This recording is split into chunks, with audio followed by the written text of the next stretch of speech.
Hello বন্ধুরা, মানসী ইচ্ছাপূরণ blog থেকে আরেকটা নতুন ভিডিও নিয়ে তোমাদের সামনে চলে এসেছি আর তোমাদের স্বাগত জানাচ্ছি।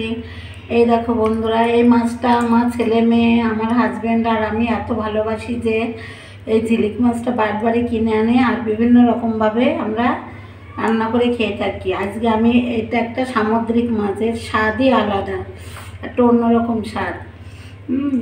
খুবই ভালো লাগে খেতে। আজকে আমি ছোট মাছ দিয়ে, ছোট ঝিলিক মাছ দিয়ে আমি মাছের চচ্চড়ি বানাবো। তাহলে তার জন্য পুরো ভিডিওটি দেখতে হবে বন্ধুরা। আর ভালো লাগলে লাইক কমেন্ট শেয়ার করে দিও। আর অবশ্যই একটা কমেন্ট করে জানিয়েছে কেমন হয়েছে, কারণ তোমাদের একটা কমেন্ট আমাদের রেসিপি আর ভালো ভালো রেসিপি বানাতে উৎসাহিত করে।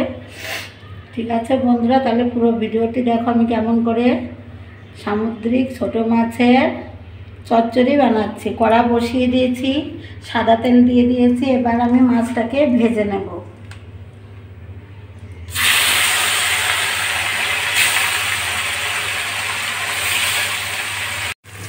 মাছটা ভাজতে ভাজতে তোমাদের উপকরণগুলো দেখিয়ে দিই। গোটা মশলাতে রান্না করব, বাটা মশলা ছাড়া।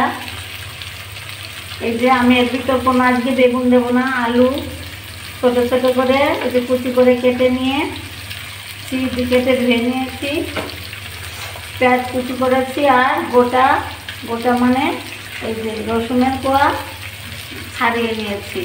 আমি থেতো করবো না, গোটাটাই দেবো। টমেটো কেটে নিয়েছি আর কাঁচা পাকা লঙ্কা।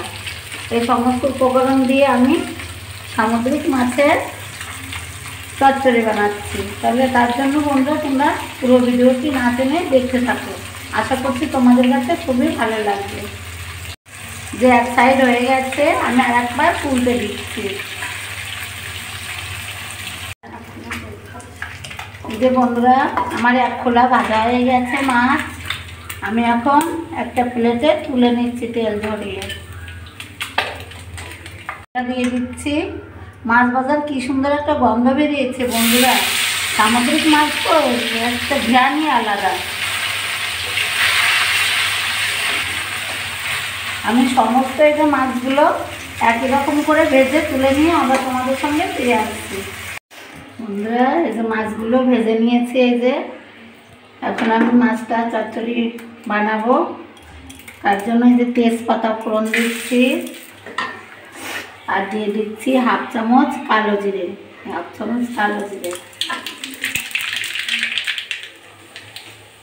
এবার এই যে রসুন আর পেঁয়াজ কুচিগুলো দিয়ে দিচ্ছি।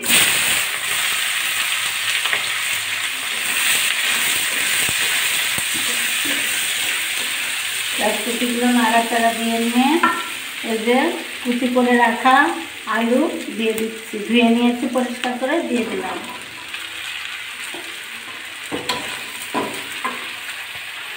ভাজার ভিতরে সামান্য একটু লবণ দিচ্ছি আর দিয়ে দিচ্ছি একটু হলুদ গুঁড়ো। আমি ভালো করে আলু পেঁয়াজগুলো ভেজে নেব। আমি আলুটা 50% ভেজে নিয়েছি। এবার আমি ভালো করে কাঁচা পাকা লঙ্কা দিয়ে দিচ্ছি। তোমরা যে যেমন ঝাল পছন্দ করো তেমন করে দেবে। আর এই যে কুচি করে রাখা টমেটোগুলো দিয়ে দিচ্ছি।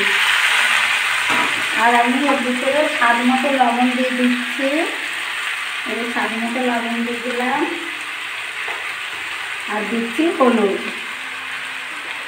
টমেটো গলে যাওয়া অবধি আমি একটু ভেজে নেব। আমি সব কিছু ভালো করে কষিয়ে নিয়েছি টমেটোর সঙ্গে। এবার আমি একটু জল দিয়ে দিচ্ছি।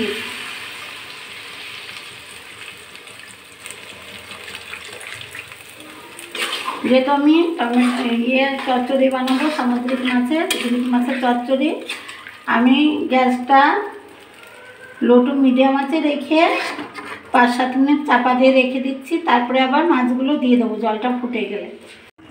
ঝোলটা টক বক করে ফুটছে। আমি এখন ভেজে রাখা মাছগুলো ঢেলে দিচ্ছি জলের ভিতরে।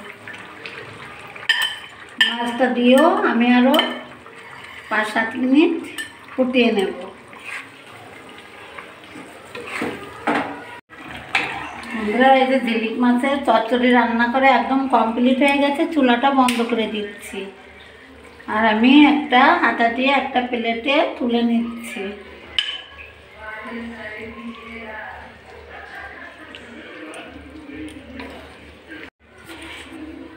এটা ঠান্ডা হলে বন্ধুরা দেখছো না একটু গামাখো ঝোল আছে, এটা ঠান্ডা হলে একদম শুকিয়ে যাবে।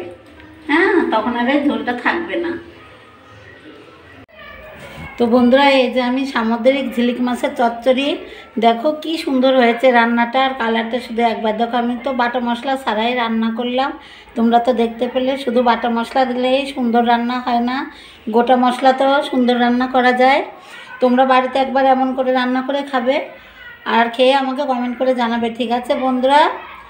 ভালো লাগলে একটু লাইক শেয়ার কমেন্ট করে দিও। আর কমেন্ট, তোমাদের একটা কমেন্ট করতে আমার খুবই ভালো লাগে, আর আমার উৎসাহিত করে দেয় তোমাদের কমেন্ট। ঠিক আছে বন্ধুরা, আজকে এ পর্যন্ত। সবাই ভালো থেকো, সবাইকে টাটা।